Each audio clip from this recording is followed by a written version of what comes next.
திருவாரூரில் இருந்தவங்களுக்கு தெரியும், ஐயாசாமி ஐயர்னு ஒரு டாக்டர். ஐயாசாமி ஐயர்னு அவருக்கு பேர்.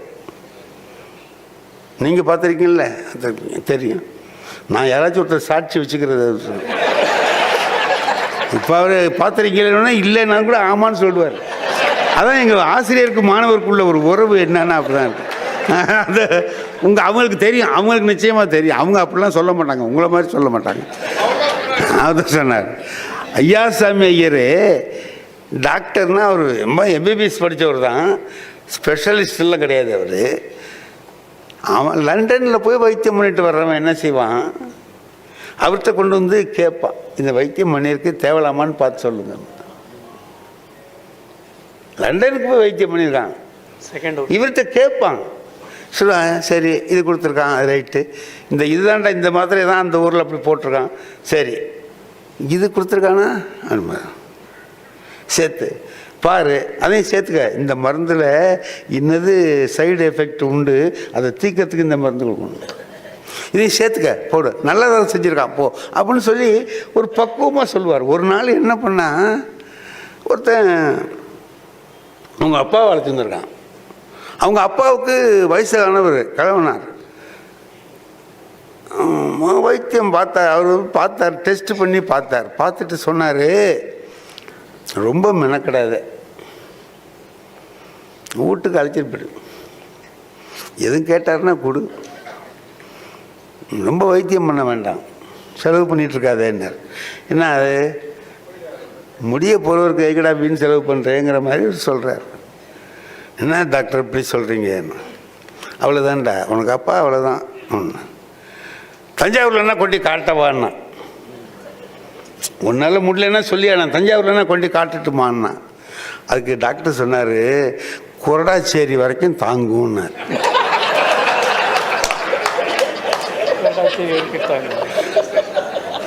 திருவாரூர்லேருந்து தஞ்சாவூர் போகிற வழியில் இருக்கிற ஊர் கொரடாச்சேரி. அவர் அதை டைம் போட்டு சொல்கிறார், கொரடாச்சேரி வரைக்கும் தாங்கும். பார்த்தா இந்த ஆள் மோசமானவனாக இருக்கிறான், இவங்ககிட்ட நம்ம எதுவும் பேசக்கூடாதுன்னு சொல்லிட்டு அழைச்சிட்டு போயிட்டான். அதோட எனக்கு தெரியாது, அதுக்கு மேலே என்ன நினைச்சு தெரியாது. ஒரு 2-3 மாதம் கழித்து அந்த ஆளை கடத்தூரில் நான் பார்க்குறேன், விஜயபுரம் திருவாரூர் கடத்தூரில் பார்க்குறேன். ஏப்பா அங்கே அப்பா சௌரியமாக இருக்காங்களா, அன்றைக்கி நீ ஐயாசாமி டாக்டர்கிட்ட வந்தியே அப்படின்னா. நீங்கள் இருந்தீங்களா சார்? ஆமாம். இப்போ எப்படி அப்பா நல்லா? அட ஏன் சார், அவன் பெரிய கருணாக்கு பிடிச்சவன் சார், கிளப்பைய அப்படி. யார? டாக்டரை. ஏன்பா என்ன ஆச்சு? என்ன அவன் சொன்னது நான் கேட்கல சார், அழைச்சிட்டு தஞ்சாவூருக்கு தான் போனேன், கரெக்டாக அந்த கோடாச்சேரி போனோன்னு செத்து விட்டார் சார்.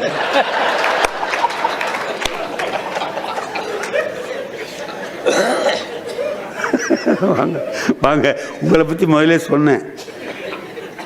இப்போ ஒரு பெருமை சேர்க்கிற மாணவர்களில் நீங்கள் ஒருத்தர்னு சொல்லியிருக்கேன். கொள்ளாச்சேரி போகும்போது டக்குன்னு செத்து போயிட்டார் சார் அப்படின்னா. இப்போ இதை சொன்னால் நான் கேட்குறேன், மக்களுடைய மனநிலை எப்படி இருக்குங்கிறதுக்காக சொல்கிறேன். அவர் கொள்ளாச்சேரி வரைக்கும் தாங்குனார். இவன் சொல்கிறான், அவர் சொன்னதை கேட்காம நான் தஞ்சாவூருக்கு அழைச்சிட்டு போனேன், அந்த சரியாக அதுக்கு முந்தி உள்ள அம்மையப்பன்லையும் சாவில், பின்னால் உள்ள நீடாமங்கலம் வரைக்கும் கூட இல்லை, கரெக்டாக கோடாச்சேரி பாலம் போகும்போது இறந்து விட்டார். இதுக்கு அவன் என்ன காரணம் சொல்கிறான், அவன் கருணாக்கு பிடிச்சவன் சாருங்கிறான். அவன் சொன்னானா நடக்கும், அவன்கிட்ட போகக்கூடாது சார் அப்படின்னு. இப்போ அதை எப்படி புரிஞ்சுக்கிட்டான், அவன் தப்பாக புரிஞ்சுக்கிட்டான். அவர் நடக்க போகிறத சரியாக சொன்னார்னு சொல்ல வேண்டியவன் மாற்றி சொல்கிறான், அவர் சொன்னதுனால தான் இது நடந்துச்சுங்கிறான். நான் அவனுடைய முட்டாள்தனத்தை நினச்சேன். அவர் எவ்வளோ சரியாக சொன்னார், வீண் செலவு பண்ணாதே, வீட்டுக்கு அழைச்சிட்டு போய் ஏதாவது கேட்டார்னா கொடு, முடிஞ்சு போகுது, ஏன்டா கஷ்டம், அதுக்கு தானே சொன்னார் அவர். டாக்டர்கள் அதை மாதிரி இருக்கிற டாக்டர்கள் ஏராளமாக. எங்கள் ஊரில் கைராசி டாக்டர்னு ஒருத்தர் இருந்தார், ரொம்ப நாளைக்கு முந்தி. அவருக்கு எல்லாருமே கைராசி டாக்டர். நான் என்ன கைராசி டாக்டர்னா போனால் உடனே உடம்பு சௌகரியமாகிடும் போல இருக்கு அப்படின்னு நினச்சிக்கிட்டு இருந்தேன். பொதுவாக அப்படி தானே சார் பழக்கம். கைராசி டாக்டர்னா நம்ம என்ன சொல்கிறது பழக்கம், அது கைராசியானவர், அவர்கிட்ட போனாக்கா கைராசியான கடை, அந்த கடையில் வாங்குங்கன்னா வாங்கினா குடும்பம் வளரும், நிறையா இருக்கும் அப்படின்னு சொல்கிறோமா, அந்த மாதிரி சொல்கிறோமா. இப்போ பட்டு புடவை வியாபாரம் பண்ணுறீங்க, கைராசியான கடைன்னு பேர் வாங்கிட்டீங்கன்னா இங்கே கல்யாணத்துக்கு ஜவுளி வாங்கினோம்னா குடும்பம் பெருகும், பேரப்பிள்ளை அது பிள்ளை இது பிள்ளை அப்படின்னு சொல்லிட்டு அப்படி வரும் அப்படின்னு தானே கைராசியான டாக்டர்னு சொல்லி சொன்னான். அப்புறமா அதை விசாரிக்கிற வகையில் என்ன கைராசின்னு சொல்கிறான் சார். அதாவது ஒரு அப்பாவுக்கு உடம்பு சரியில்லை, ஆனால் சீரியஸ், வயசானவர், ரொம்ப வயசானவர். அவர் எல்லாருக்கும் தந்தி கொடுத்துட்டான். தந்தி கொடுத்தா எல்லோரும் வந்துடுவான்ல, சீரியஸ்லி இல்லை, ஸ்டார்ட் இம்மிடியேட்லினா அவனும் கிளம்பி வந்துட்டான். ஒரு 25 பேர் நெருங்கின சொந்தக்காரன்லாம் வந்துட்டான். தந்தி மட்டும் கொடுக்கக்கூடிய காலம், செல்லெல்லாம் இல்லாத காலம். அதனால் செல்லு அப்போ தந்தி கொடுக்குற காலத்தில் என்ன செய்வான், சீரியஸாக இருக்கும்போதே கொடுத்துருவான். ஏன்னா தந்தி கிடச்சி அவர் வரத்துக்கு நேரமாகும், அது வரைக்கும் சரியாக வரணுங்கிறதுக்காக சொல்லுவான். இப்போ அப்படி இல்லை, செத்து போகிறதுக்கு அப்புறம் தான் சொல்லுவான். அது எடுக்கிறதுக்கு ஒரு அரை மணி நேரம் முன்னாடி சொல்கிறவன்லாம் இருக்கிறான். அதை மாதிரி இவர் தந்தியை கொடுத்துட்டான். 25 பேர் வந்துட்டான் சார்.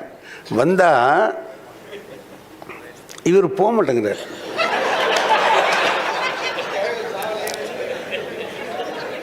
இந்த இழுத்துக்கிட்டது பாருங்க, இழுத்துக்கிட்டே இருக்கு, நிற்க மாட்டேங்குது. 25 பேர் வந்தவன் என்ன நினைக்கிறான், ஒரு வழியாக இருந்து முடிச்சுக்கிட்டு போவோங்கிறான். சார், ஒரு சாதாரண நடுத்தரமான ஒரு குடும்பத்தில் ஒரு 25 பேருக்கு சாப்பாடு போடுறதுன்னா எவ்வளவு செலவாகும்? காலைல டிஃபன், மத்தியானம் சாப்பாடு. அதெல்லாம் ஒரு சில பேர் சொல்லுவான், 11 மணிக்கு ஒரு டீ குடிக்கிறது எங்கள் வீட்டில் பழக்கம்மா. குடினா போய் கடத்தலில் போய் குடிச்சிடுவா. இவங்கிட்டே சொல்கிறான்னா அதையும் போடுங்கிறான். அதில் ஒருத்தர் சொல்கிறான், தினம் இட்லி வச்சுக்க வேணாம், நாளைக்கு பூரி போடுங்கன்னா. இப்போ இவனால் முடியல சார், இவனால் செலவு பண்ண முடியல. அப்புறம் என்ன பண்ணால், ராத்திரியில் தூக்கம் 6 நாள் ஆகிட்டு. இதில் இப்படி ரோட்டில் நடக்கிறாங்க. தூக்கம் வருமா சார்? தின்ன பூரா படுத்துருக்கான் சார், எல்லோரும் வந்தவன் பூரா படுத்துருக்குறான். அப்போ அவர் உள்ள ஆணுக்கிட்டே இருக்கிறாரு தவிர போக மாட்டேங்கிறாரு. அவரும் போக மாட்டேங்கிறாரு, இவனும் போக மாட்டேங்கிறான். பணம் மட்டும் போயிட்டே இருக்கு. தூக்கம் வராமல் ரோட்டில் நடக்கிறான். அப்படி அடுத்த வீட்டுக்காரன் வந்தான். என்னண்ணே, என்ன கவலையாக இருக்கீங்களே, என்ன விஷயம்? அட ஏன்ப்பா அது மாதிரி தந்தி கொடுத்துட்டு எல்லா பையலும் வந்துட்டான், இவனும் போக மாட்டேங்கிறான், அவரும் ஒரு வழியாக இருந்து பார்த்துட்டு போயிடுவோன்னு சொல்கிறானுவ. எப்போ பார்க்கறதுங்கிறது தெரியல. பாட்டு இருக்குது, செலவு எக்கச்சக்கமாக ஆகிட்டுருக்கு. எனக்கு அது கவலையாக இருக்குது. அதுக்காக வச்சுருக்கிற பணமெல்லாம் இதிலேயே செலவாகிடுவோம் அப்படின்னு நான் நினச்சிட்டு கஷ்டமாக இருக்குது அப்படின்னா. அதுக்கு அடுத்த வீட்டுக்காரர் சொன்னான், ஏன்னா அதான் இப்படி இருக்குல்ல, நம்ம டாக்டர்கிட்ட கொண்டு காட்ட வேண்டியது தானே. என்ன காட்டினா உடனே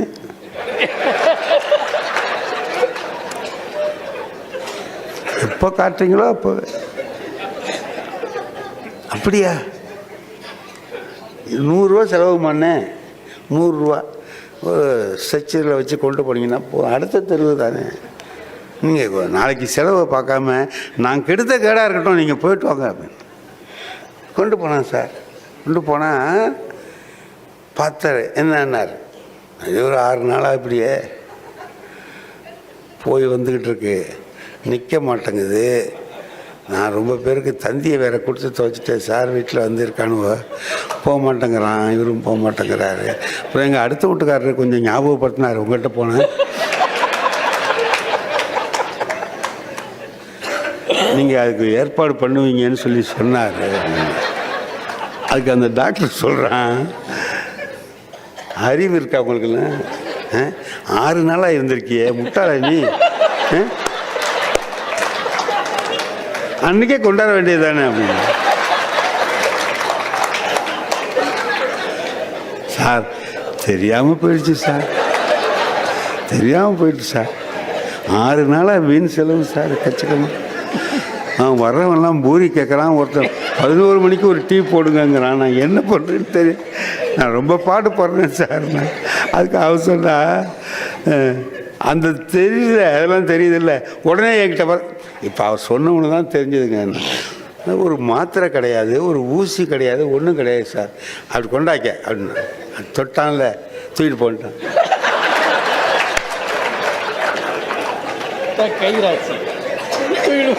அப்படி தொட்டது தான் சார். நாடி பார்க்குற மாதிரி தொடுவானா இல்லையா? அப்படி தொட்டான், தூக்கிட்டு போ. அதாவது அந்த அப்புறம் விசாரிக்கிற போது அவர்கிட்ட வந்த கேஸ் எதையுமே அழைச்சிக்கிட்டு போன்னு அவர் சொன்னது இல்லையா, தூக்கிட்டு போ அப்படின்னு தான் சொல்லுவார்.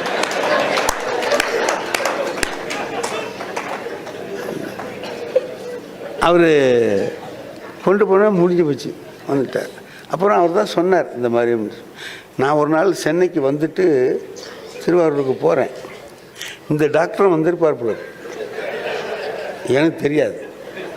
அதுக்கு அந்த பின்னாலேருந்து வர்றாரு அவர். புலவரே என்ன சவுண்டு கிடைச்சி, என்னடா டாக்டர் சவுண்டு மாதிரி இருக்கேன்ட்டு திரும்பி பார்த்தா இவர் வர்றாரு. வணக்கம் சார் அப்படின்னா. இருங்க இருங்க நான் வர்றேன். இல்லை சார் நான் முந்தி போகிறேன்.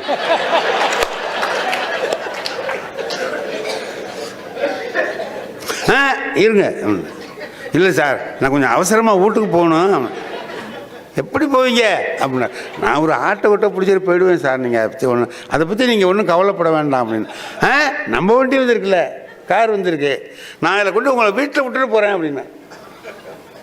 சரி தப்பிக்க முடியல, ஏன்னா விதி எப்படி இருக்கோ அது இப்படி தான் நடக்கும்.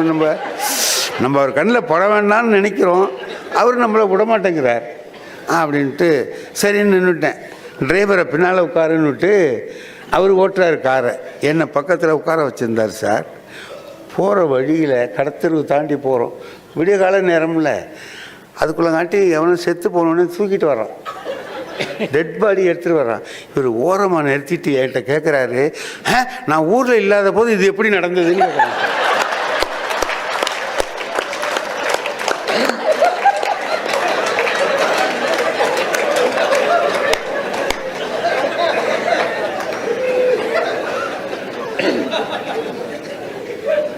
இதுக்கு நான் என்ன சொல்கிறது சார், நான் தான் ஊரில் இல்லையே, இது எப்படி நடந்துச்சுன்னு கேட்குறான். நான் சொன்னேன் வேறு யாரோ அந்த வேலையை பார்த்துருப்பான் போல இருக்கு, விடுங்க சார்.